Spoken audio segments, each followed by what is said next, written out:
Проститутките са едни прекрасни жени.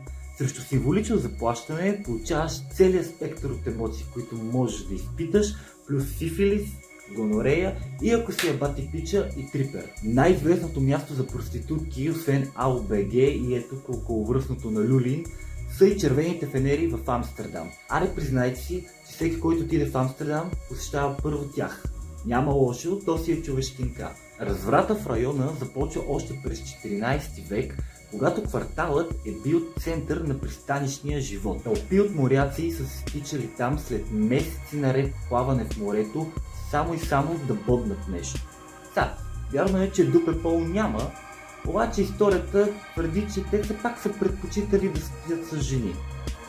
Червената светлина идва от там, че проститутките са я използвали, за да си осветяват в тъмните улички и да помагат на моряците да ги различават измежду нормалните жени.